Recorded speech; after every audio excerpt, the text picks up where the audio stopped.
Brought to you by Vigor, co-powered by Sensodyne and Vimal. ಬಾಯಲ್ಲಿ ಹೇಳಿ ಕೇಸರಿ. ಅಲ್ಲ ಮಾಜಿ ವಿಧಾನ ಪರಿಷತ್ ಸದಸ್ಯೆ ಕೂಡ ಹೌದು. ಭಾಜಪದ ಹೆಮ್ಮೆಯ ನಾಯಕಿ, ಅರಣ್ಯ ಅಭಿವೃದ್ಧಿ ನಿಗಮದ ಮಾಜಿ ಅಧ್ಯಕ್ಷೆ ಪ್ರೀತಿಯ ಶ್ರೀಮತಿ ತಾರಾ ಅನುರಾಧ ಅವರನ್ನ ಬರಮಾಡಿಕೊಳ್ತಾ ಇದ್ದೇನೆ.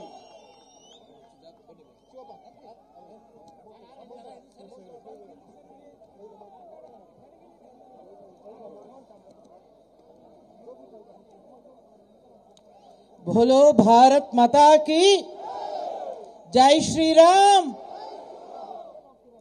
ನನಗೇನು ಕುಮಾರಣ್ಣನ ಪರವಾಗಿ ಮತ ಯಾಚನೆ ಮಾಡೋದಕ್ಕೆ ಇಲ್ಲಿ ಬಂದ ಹಾಗಿಲ್ಲ. ಇಲ್ಲಿ ಕುಮಾರಣ್ಣನ ವಿಜಯೋತ್ಸವದ ಜಾತ್ರೆನೇ ನಡೀತಾ ಇದೆ ಅನ್ನಿಸ್ತಾ ಇದೆ. ಬಹಳ ಖುಷಿ ಅನ್ಸುತ್ತೆ, ಬಹಳ ಸಂತೋಷ ಅನ್ಸುತ್ತೆ. ಮೊದಲನೇದಾಗಿ ಮಾತನಾಡಿದ ವೈದ್ಯರು ಬಹುಶಃ ಸೂಜಿಯನ್ನೇ ಇಲ್ಲದೆ ಅಥವಾ ಅವರು ಯಾವುದೇ ಶಸ್ತ್ರಚಿಕಿತ್ಸೆಯನ್ನ ಬರೀ ಮಾತಿನಲ್ಲಿ ಮಾತನಾಡಿ ಮುಗಿಸಿದ್ರು. ಹಲವಾರು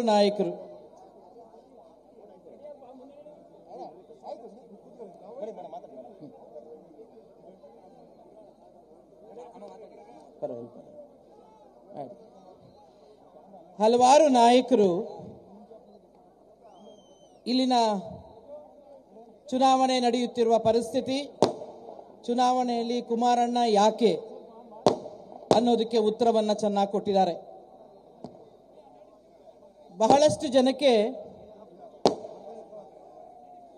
ಬಿಜೆಪಿ ಮತ್ತು ಜೆಡಿಎಸ್ ಇವತ್ತು ಮಿತ್ರಕೂಟ ಆಗ್ತಿರೋದು ಇದೇನು ಹೊಸತಲ್ಲ ಅಥವಾ ಆಶ್ಚರ್ಯನೂ ಅಲ್ಲ ಅಥವಾ ಗಾಬರಿ ಪಡುವಂತ ವಿಷಯ ಅಂತೂ ಅಲ್ಲ. ಆದರೆ ಎದುರಾಳಿಗಳಿಗೆ ಭಯ ಹುಟ್ಟಿಸುವಂತ ಒಂದು ಸಂಗತಿ ಅಂತೂ ನಿಜ.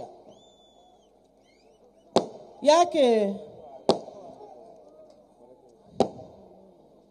ನಮ್ಮ ನಾಯಕರು, ರೈತ ನಾಯಕರು BS ಯಡಿಯೂರಪ್ಪನವರು ಹುಟ್ಟಿದಂತ ಜಿಲ್ಲೆ ಇದು. ಇನ್ನು ದೇವೇಗೌಡರು ಹಳ್ಳಿಯವರು, ಹಳ್ಳಿಯನ್ನು ನಂಬದವರು, ರೈತರ ಪರವಾಗಿ ಸರ್ಕಾರ ನಡೆಸಿದವರು. ಕಾವೇರಿ ವಿಚಾರ ಬಂದಾಗ ಯಾವುದೇ ತೊಂದರೆ ಆದರೆ ಎದ್ದು ನಿಂತು ನಾನಿದ್ದೇನೆ ಅಂತ ಹೇಳಿ ಪ್ರತಿ ಸರಿ ಯಾವುದೇ ಹೋರಾಟಕ್ಕಾದರೂ ಸರಿ ನಾನಿದ್ದೇನೆ ಅಂತ ಬಂದು ನಿಂತವರು. ನಿಜವಾಗ್ಲೂ ದೇವೇಗೌಡರಾಗ್ಲಿ ಶ್ರೀಯುತ BS ಯಡಿಯೂರಪ್ಪನವರಾಗ್ಲಿ ದೈವ ಪುತ್ರರು ಅಂತಂದ್ರೆ ತಪ್ಪಾಗ್ಲಾರ್ದು. ಇಂತಹ ಇಳಿ ವಯಸ್ಸಿನಲ್ಲಿ ಕೂಡ ರಾಜಕಾರಣದಲ್ಲಿ ಸಕ್ರಿಯವಾಗಿ ಭಾಗವಹಿಸಿ ಈಗಲೂ ಕೂಡ ಹೋರಾಟ ಜೀವನವನ್ನು ನಡೆಸ್ತಿದ್ದಾರೆ ಅಂತಂದ್ರೆ ಅವರಿಗಿಂತ ದೊಡ್ಡ ನಾಯಕರು ನಮ್ಗೆ ಯಾರಿಗಾದ್ರೂ ಬೇಕಿದ್ದಾರಾ ಅಂತ ಅನ್ಸುತ್ತೆ. ಇನ್ನು ಕುಮಾರಣ್ಣನವರು ಮುಖ್ಯಮಂತ್ರಿಗಳಾದಾಗ ಈ ಭಾಗದಲ್ಲಿ ಅನೇಕ ಕೆಲಸಗಳನ್ನು ಮಾಡಿದ್ದಾರೆ.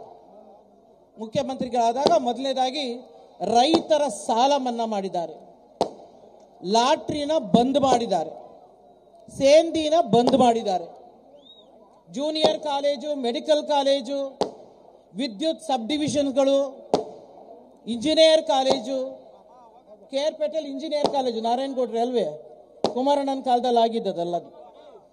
ಇದೆಲ್ಲವೂ ಅವರ ಕಾಲದಲ್ಲಿ ಈ ಭಾಗದಲ್ಲಿ ನಡೆದಿದೆ.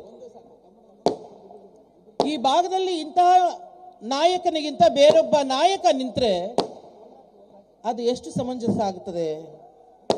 ಕುಮಾರಣ್ಣನಿಗಿಂತ ನಾಯಕ ಇಲ್ಲಿ ಬೇಕಾಗಿತ್ತ? ಖಂಡಿತ ಇಲ್ಲ ಕಣ್ರಿ.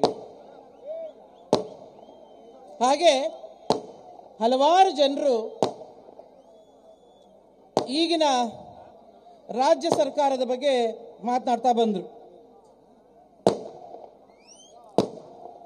ಇದು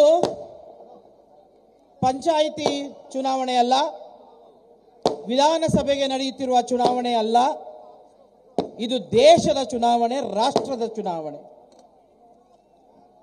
ರಾಷ್ಟ್ರವನ್ನು ಕಟ್ಟುವಂತ ನಾಯಕರು ನಮಗೆ ಬೇಕು.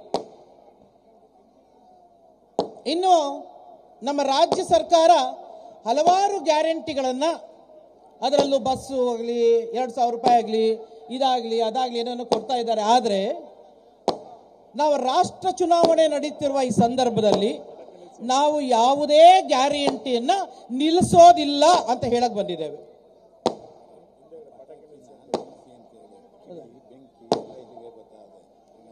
ಪಟಾಕಿ ಯಾರು ಅಭಿಮಾನಿಗಳು ಹೊಡಿತಿದ್ದೀರಿ, ಹಿಂದ್ಗಡೆ ಬಹಳ ಸದ್ದಾಗ್ತಿದೆ, ದಯಮಾಡಿ ನಿಲ್ಲಿಸಿ ಅಂತ ಹೇಳಿ ಇಲ್ಲೆಲ್ರಿಗೂ ಕೇಳ್ಕೊಳ್ತಾ ಇದ್ದಾರೆ. ಅದರ ಬೆಂಕಿಯ ಕಿಡಿ ಕೂಡ ವೇದಿಕೆ ಮೇಲೆ ಬೀಳ್ತಾ ಇದೆ. ದಯಮಾಡಿ ಪಟಾಕಿಯನ್ನ ನಿಲ್ಲಿಸಬೇಕಾಗಿ ಕೋರ್ತಾ ಇದ್ದಾರೆ.